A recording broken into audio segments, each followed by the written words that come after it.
Hello, Year 10. This week's challenge has required you to think backwards.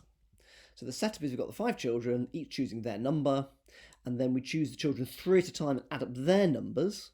When we do so, those are the possibilities. So 3 children, their numbers add up to 19. 3 children, 3 different children, their numbers add up to 8, and so on.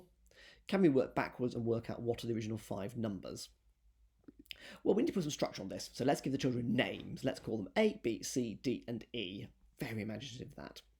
And then when we choose 3 at a time, we're going to get A and B and C, and A and D and E, and A and C and E, and so on. How many are there? Well, in this case, actually, we know. We're told that there are 10, because there are 10 possible sums given there. What are the 10? Well, those are the 10.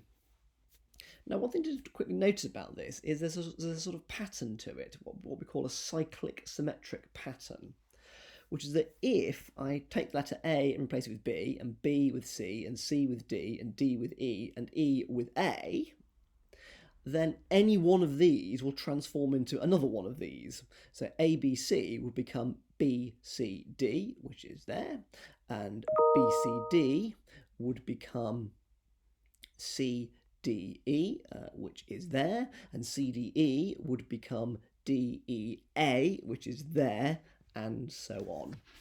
And so all 10 of these will switch, each of the 10 of these will switch round to become another one of the 10 of these. And that's what we mean by cyclically symmetric sets of combinations of variables.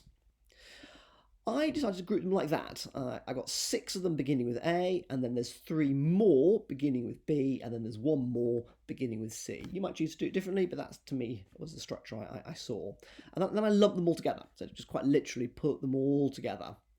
And that means I've got 6 A's, I can see that straight away. I've also got 6 B's, 1, 2, 3, 4, 5, 6. I've got 6 C's, 1, 2, 3, 4, 5, 6. And I've got 6 D's, 1, 2, 3, 4, 5, 6. And 6 E's, 1, 2, 3, 4, 5, 6.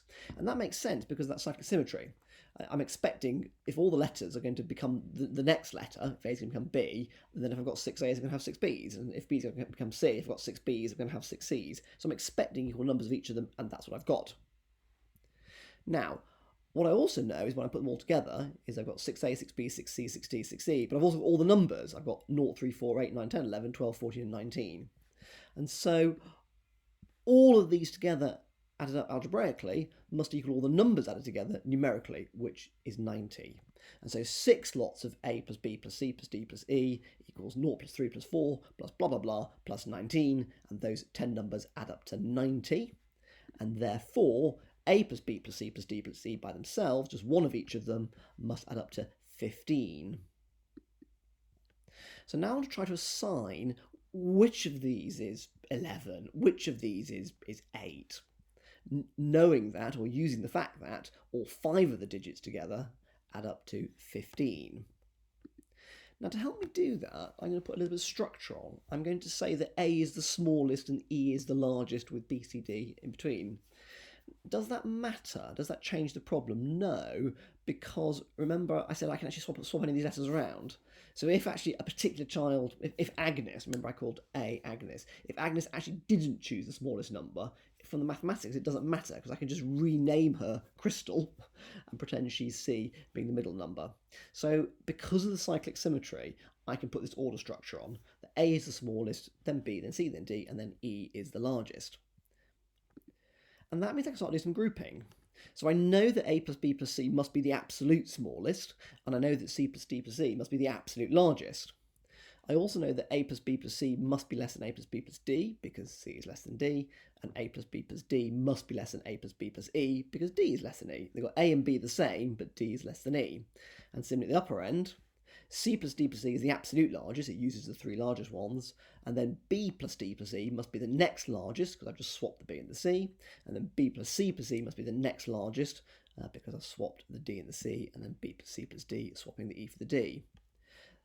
Comparing these is a bit harder. A plus D plus E and B plus C plus E, well, it depends what A and D are and B and C.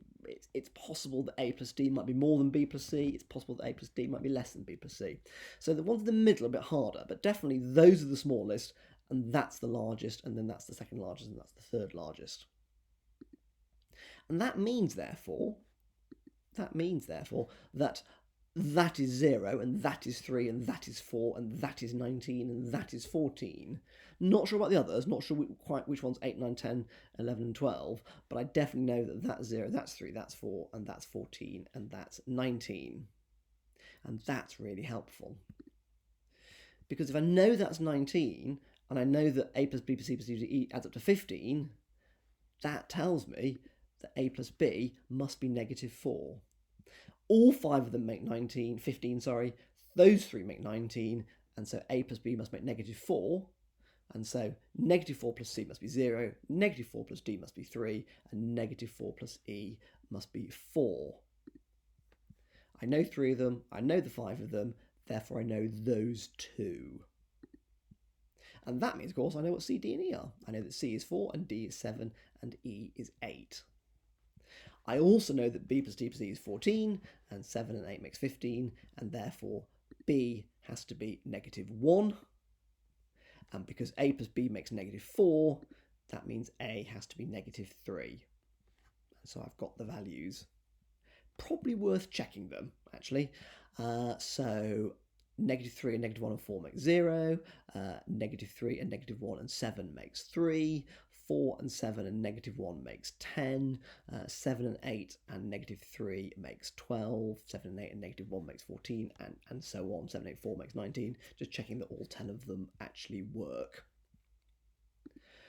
So the key step was working out that all 6 of them added up to 90, and therefore individually one of each of them added up to 15.